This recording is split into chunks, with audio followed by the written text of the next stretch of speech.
How's it going, everyone? So what I'm going to do is I'm going to be making two videos today. I didn't really want to wait for this one, though. I just finished watching Ash vs. Cynthia live um, through a website. Well, not live. Of a website I know about. I could have watched it literally while it was airing, but I tended to something else because I really didn't want to just waste time sitting through commercials, for a language I don't understand. Just so, so I could skip things, just go back to back. But as close as you can be to watching something live without having to sit through the commercials. I just got done watching the episode. My second video will be after I watch it subtitled. Now, the sub provider that's been making subs for this anime for the last 3 years, they usually get their subs out at 5:30 to 8:30, as late as that I've seen, Eastern Standard Time in the United States. However, they last week enjoyed the episode so much they had out by 1 p.m. So we could be talking about as soon as 3 hours from now I'll be able to rewatch it subbed. I do want to talk about what's fresh in my mind though. So, what did we have today? Um, First off, this was very good. Um, I had my complaints about part one, probably the only person on the internet who was ardent about it as I was. However, part two was much better. I really didn't have any complaints. Part three, same thing. And although it had some faults at the beginning, it's hard for me to not put this battle up as a contender to battles such as Ash vs. Paul or Ash vs. Alon, maybe even Ash vs. Kukui. Um, this was very good. So what happens? So part three, we have Dynamax Togekiss sent out.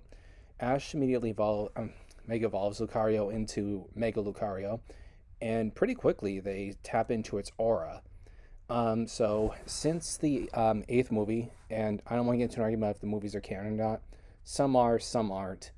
This was definitely a canon movie though, because since then there's been this thing about Ash having the ability to feel aura, and he specifically is able to do that, usually with something of the Lucario line. We also saw with Greninja. Yes, Greninja makes a quick cameo when Ash is using aura today. Anyway, having some Lucario now, which was a plot device, by the way, as far back as late. They were thinking about it in late Hoenn, planning introducing it in Sinnoh, but they decided, no, we're not going to do that.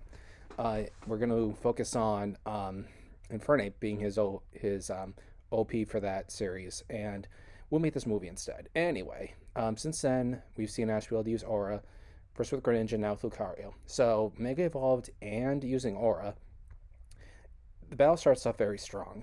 Um, Now, as much as I enjoy the franchise, I'm not the guy to go to when I see a move on the screen, be able to say when it's not in English and it's not subtitled, oh, that's the move. Um, I could do it later when I see it subbed. But anyway, Togekiss uses some kind of a whirlwind attack. You could probably find any of those websites that talk about moves and know what I'm talking about. And Lucario jumps into the whirlwind, charges up, and is about to really do some damage with its aura beam. So anyway, goes charging up, and looks like it might hit, but it doesn't. And Lucario takes very minor damage, but it was a good shot. I mean, that in itself made this part of the episode very impressive. After that, Cynthia attacks again with the whirlwind. Lucario goes behind, really does damage with Bullet Punch. And it looks like Togekiss has been knocked out. Not so. It gets up. We see something with its stats changing too. At that point, I believe that had something to do with defense. Maybe, maybe not. Anyway, the battle continues. Already kind of forgetting some of the blow by blows that happened, but this was all very impressive.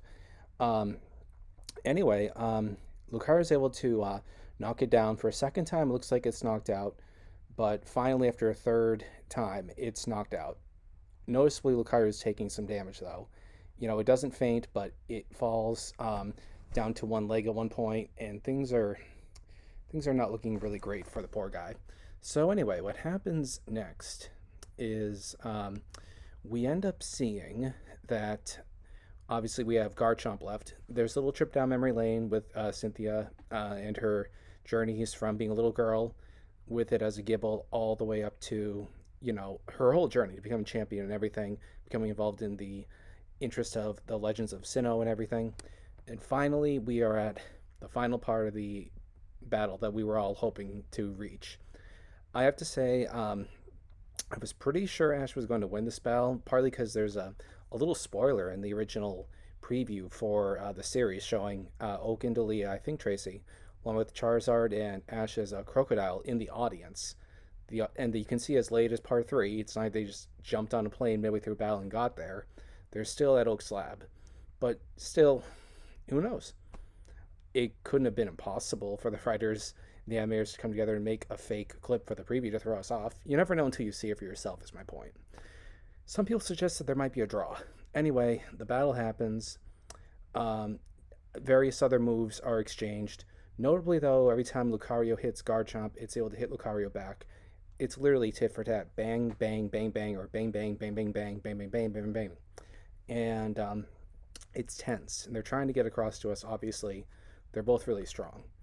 Um, anyway, at one point, I was saying to the screen, "Okay, look, Ash, you've got this. You're fending off these attacks pretty well. For every blow you take, you're taking one back. But you got to break out of this deadlock. You got to do that final attack. Think ahead a step." What does end up happening instead of that? Maybe they're trying to plan something as epic as that with Leon is both Pokemon do a final blow, and they both end up falling to the ground, seemingly fainted. And I went into this battle with a very open mind. Like, look, it's not going to do any good. And I've been happy enough, at least with part 2 of this battle, that I was like, even if Ash loses, it's a shame, but he's come so far. This has been a satisfactory battle overall. We'll see what happens in the future with his journey. However, no, that wasn't even the case. What ended up happening was we seemed to get something that was going to be a draw. And I actually found when that was happening, I was thinking, we've never had this. That's a novelty. But that was actually something I was unsatisfied about. As much as I wanted a win, I was just thinking, a draw? Really? I mean, aren't they just going to have a rematch? Or is this going to be something that I was dreading when I was thinking about it for a few seconds? What if Cynthia throws in the towel? Her saying that she's done with battling. And it's a draw. Oh, well, give it to the kid. That really wouldn't have been satisfactory. That's my point.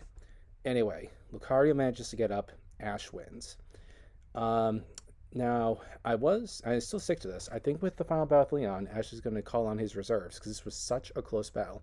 And this is key. He just never had a battle that he almost lost as close as this. Both Pokemon were down.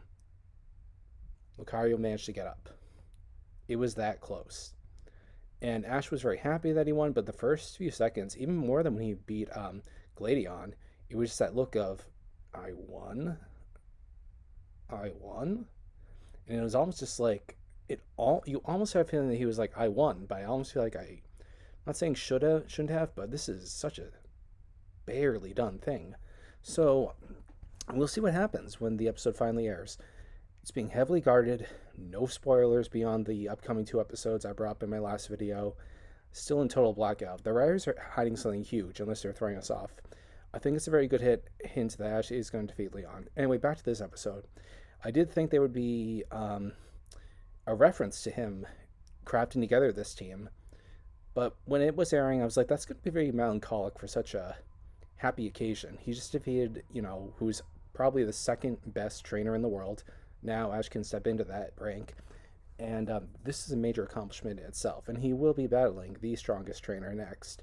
So it ends very happily, Ash with his Pokemon, and fades up to the sky. It was very good. Anyway, next video is probably just going to be adding anything I can really gather from this episode from when I watch it subtitled. Have a good one, guys.